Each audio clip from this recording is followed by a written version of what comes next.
Have you ever noticed that the truth hurts less than a lie, but we still choose the lie? That your mind rejects facts you know to be true? There's an ancestral reason for this, and it's written in the deepest code of your biology. Imagine for a moment that you're a primitive human walking across the African savanna 200,000 years ago. You hear a noise in the bushes. In that moment, your mind has two options. Rationally investigate what caused that sound, analyzing probabilities, considering the wind, small animals, falling branches, or simply assume it's a predator and run. Those who stop to think critically, to seek the absolute truth about that noise, many of them became lion lunch. Those who fled without questioning, driven by irrational fear, survived. And guess who you descend from? You're the child of cowards, of the paranoid, of those who chose the illusion of safety instead of the naked truth. Your brain wasn't designed for truth. It was designed for survival. And these two things, my friend, don't always walk hand in hand. For millions of years, natural selection sculpted our brain not as a truth-seeking organ, but as a social survival machine. Think about this deeply. Our ancestors didn't need to understand objective reality. They needed to belong to the group, because outside the group meant certain death. A human alone in wild nature was a dead human. So what did evolution favor?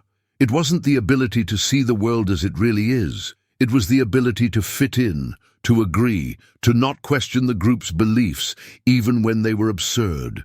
Entire tribes believed in senseless rituals, in superstitions that didn't work, in unjust hierarchies. But you know what happened to that individual who stood up and said, "This doesn't make sense, you're all wrong"? He was expelled, and being expelled was a death sentence. Therefore, your brain developed something fascinating and at the same time terrifying, the ability to believe in obviously false things when those falsehoods guarantee your social acceptance. You inherited a brain that literally prefers to be wrong together with the group than to be right alone. And this explains almost everything about the modern world. Psychologists have a pretty name for this, confirmation bias. But this is much deeper than a simple bias. It's the fundamental architecture of your thinking. Your brain isn't a machine for processing objective information. It's a lawyer defending conclusions you've already reached. You first decide emotionally what you want to believe, based on what protects your identity and your place in the group. And then your rational mind comes into play, not to discover the truth, but to construct arguments that justify what you've already decided to feel. That's why rational debates rarely change anyone's opinion. It's not because people are stupid. It's because you're asking them to do something that goes against millions of years of evolutionary programming. Abandon a belief that keeps them connected to their tribe. Have you noticed how intelligent people defend absurd ideas with sophisticated arguments? That's not stupidity. It's intelligence being used for the wrong purpose. A brilliant mind doesn't seek truth. It seeks to build intellectual fortresses around the truths it has already chosen to defend. But here's the question that will change everything. If this is true, what does this say about you now? About the beliefs you defend with such certainty? About the truths you swear you know? Think about the people you consider deluded, those who believe in things that seem obviously false to you. Conspiracy theories, extreme political beliefs, religions you find absurd. It's easy to look at these people and think, how can they not see the truth? But here's the secret no one wants to admit. They're doing exactly the same thing you are. Their brain is operating with the same programming as yours. The only difference is that their tribe validated different beliefs than yours. You're not more rational than them. You simply were born in a different bubble. And that's scary because it means you're also deluded about something right now, something fundamental, and you can't see it because your mind was designed not to see. True ignorance isn't not knowing. It's believing you know when in fact you're just echoing the informational bubble you were born into. You've been conditioned since childhood to accept certain truths as absolute, not because you tested them, but because the people around you repeated them with such conviction that you never questioned them. And now, as an adult, you defend these beliefs as if they were yours, when in fact they're just scars of belonging engraved in your psyche. I'll tell you something about me and about you. We're both afraid of the truth, not abstract truth, but that specific truth that would destroy the image we have of ourselves. That truth which, if admitted, would force us to recognize that we wasted years of our life following the wrong path, that we hurt people, that we were fools, that we were mistaken about something fundamental. Our ego can't handle that, so our mind creates armor. It filters information, distorts memories, rewrites the narrative of our own life to always place us as misunderstood heroes of our story. Have you ever argued with someone and then, recalling the argument in your head, your memory subtly modified what was said to make you seem more reasonable and the other person more absurd? That's not conscious dishonesty. It's your brain doing exactly what evolution programmed it to do: protect your identity at any cost, even if the cost is truth. If this idea has already resonated with you, if you've already felt that discomfort of recognizing your own nature, imagine what comes next in this journey. Subscribe so you don't miss this transformation, because what I'm going to show you now is even deeper. Here's the plot twist. Recognizing this truth about ourselves isn't defeatism, it's liberation.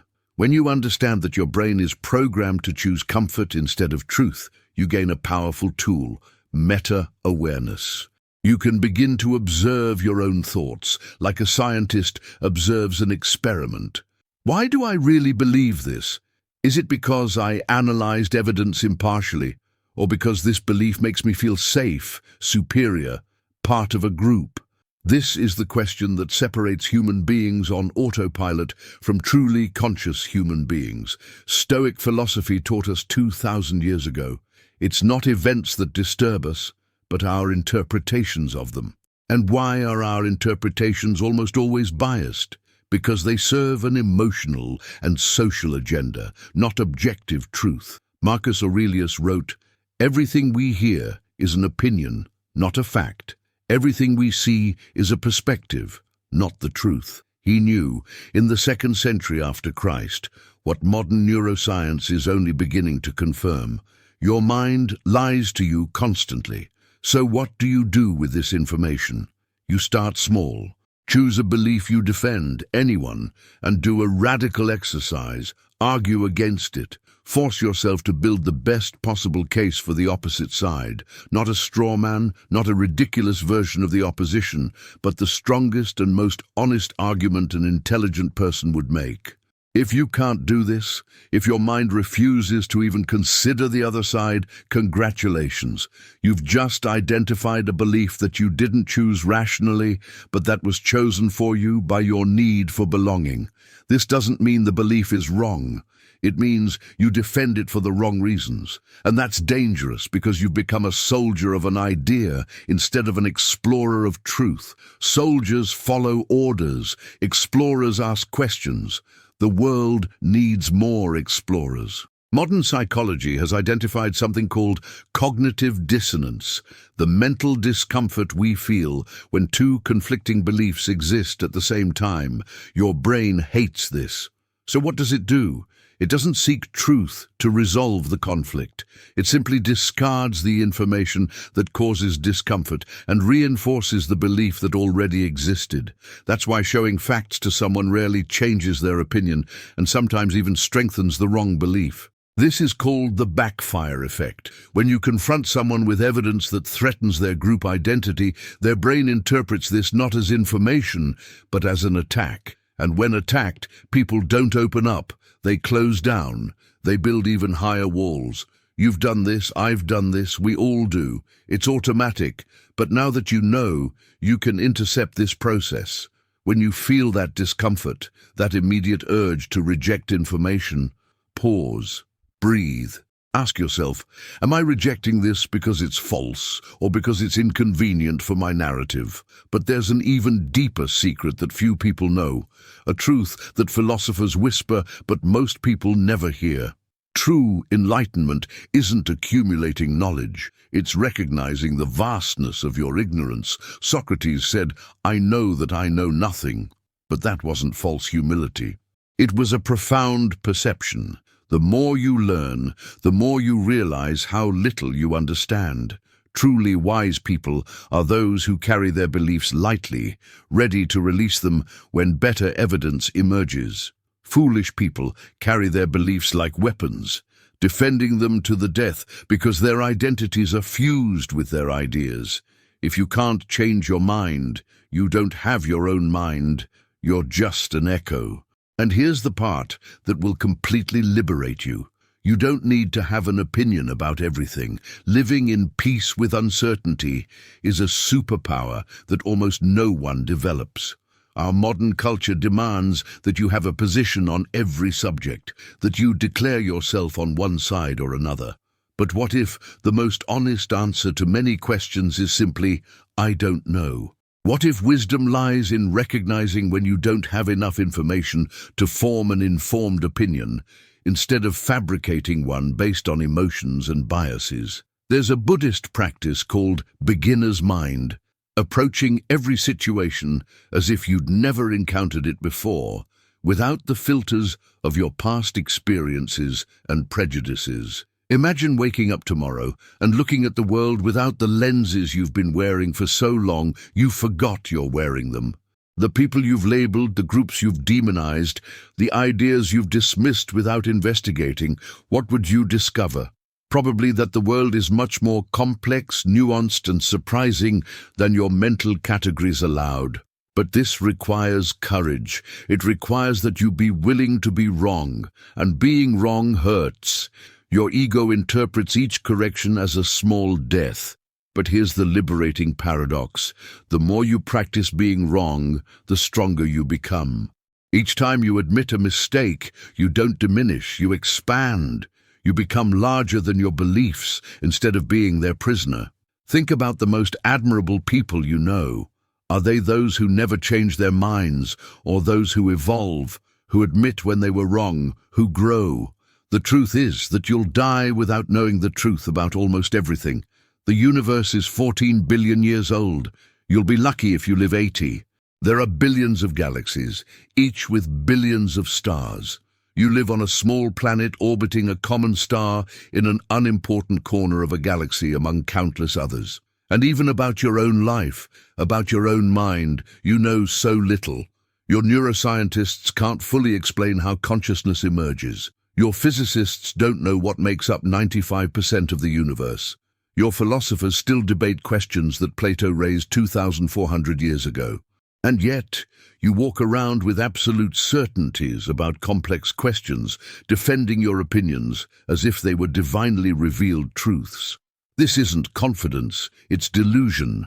But it's a necessary delusion for evolutionary survival, and that's why it's so hard to abandon. So here's the final synthesis, the deepest truth I can offer you. You were programmed by evolution to choose comfort instead of truth, to choose belonging instead of accuracy, to choose identity instead of reality.